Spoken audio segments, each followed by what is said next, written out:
গোপাল ভাঁড়ের ফাঁসি কেন হয়েছিল? অনেকদিন আগে নদিয়া জেলার রাজা কৃষ্ণচন্দ্রের রাজসভায় ছিলেন এক অসাধারণ বুদ্ধিমান মানুষ, গোপাল ভাঁড়। তিনি ছিলেন হাস্যরসিক তীক্ষ্ণ বুদ্ধির অধিকারী এবং সব কঠিন সমস্যার মজার সমাধান করতে পারতেন।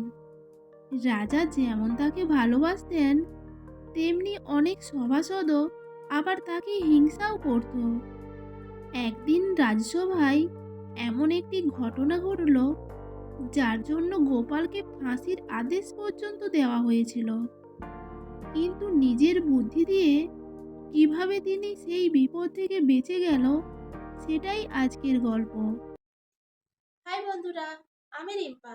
আমার ইউটিউব চ্যানেল জাস্ট ওয়াচ রিম্পাতে সবাইকে স্বাগত জানিয়ে আজকে চলে এসেছি নতুন একটা গল্প নিয়ে। তো বন্ধুরা, যদি আমার গল্পটি ভালো লাগে তাহলে একটি লাইক আর একটি কমেন্ট করবেন, আমার ভালো লাগবে।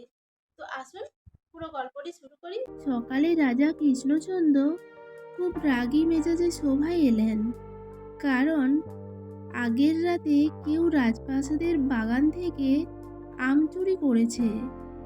সেই আম ছিল রাজার খুব প্রিয়। পাহারাদাররা অনেক খোঁজেও চোর ধরতে পারেননি। রাজা চিৎকার করে বললেন, যে আম চুরি করেছে তাকে কঠিন শাস্তি দেওয়া হবে। রাজসভায় কয়েকজন গোপালকে হিংসা করত।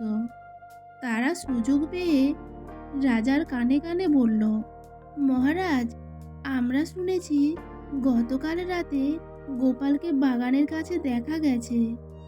রাজা অবাক হয়ে বললেন, গোপাল, তুমি কি সত্যি আম চুরি করেছ? গোপাল শান্ত গলায় বলল, মহারাজ, আমি নির্দোষ। কিন্তু রাজসভায় কিছু লোক গোপালের উপর খুব হিংসা করত। তারা রাজাকে মিথ্যা বলতে লাগলো। গোপাল সবসময় চালাকি করে পার পেয়ে যায়। এবার কঠিন শাস্তি দিন। রাজা তখন খুব রাগী মেজাজে ছিলেন।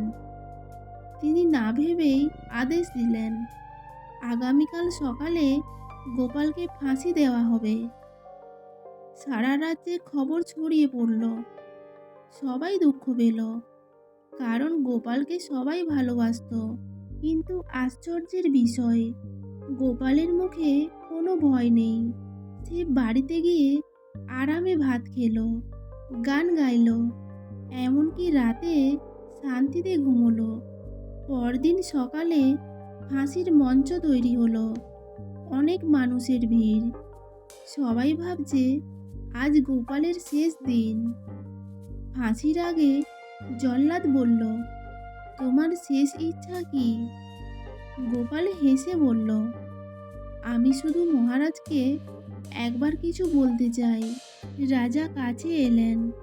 গোপাল আস্তে করে বলল, মহারাজ, আমি মারা যাওয়ার আগে একটি গোপন কথা বলে যেতে চাই।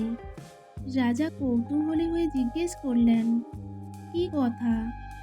গোপাল বলল, গতকাল রাতে আমি একটি স্বপ্ন দেখেছি, যে রাজা নির্দোষ মানুষদেরকে ফাঁসি দেন। তার রাজ্যে অশান্তি নেমে আসে, আর সে নিজেও সিংহাসন হারায়, বিপদে পড়েন। রাজা একটু চিন্তায় পড়লেন। তিনি কুসংস্কার খুব বিশ্বাস করতেন। তবু তিনি বললেন, কিন্তু প্রমাণ তো তোমার বিরুদ্ধেই। গোপাল তখন হেসে বলল, মহারাজ, যদি আমি সত্যি চোর হতাম তাহলে এত শান্ত থাকতাম? মৃত্যুর আগে মানুষ ভয়ে কাঁপে। আমি জানি সত্য একদিন বের হবেই। ঠিক তখনই এক পাহারাদার দৌড়ে এসে বলল, মহারাজ, আসল চোর ধরা পড়েছে। সবাই অবাক হয়ে গেল। পাহারাদার বলল, রাজবাগানের মালিক আম চুরি করে বাজারে বিক্রি করতে গিয়েছিল। সে সব স্বীকার করেছে। রাজা লজ্জায় মাথা নিচু করলেন। তিনি সঙ্গে সঙ্গে গোপালকে মুক্তি দিলেন। তারপর বললেন, গোপাল, আমি রাগের মাথায় ভুল করেছি, তুমি আমাকে ক্ষমা করো। গোপাল হেসে বলল, মহারাজ, রাগ মানুষকে অন্ধ করে দেয়, তাই বিচার সবসময় ঠান্ডা মাথায় করা উচিত। রাজসভায় সবাই চুপ হয়ে গেল। যারা গোপালের বিরুদ্ধে মিথ্যে বলেছিল তারা লজ্জায় মাথা নিচু করল।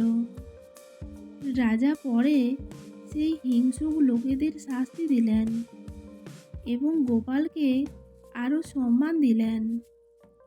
সেই দিন থেকে রাজসভায় সবাই বুঝে গেল, বুদ্ধি আর সত্যকে সহজে হারানো যায় না।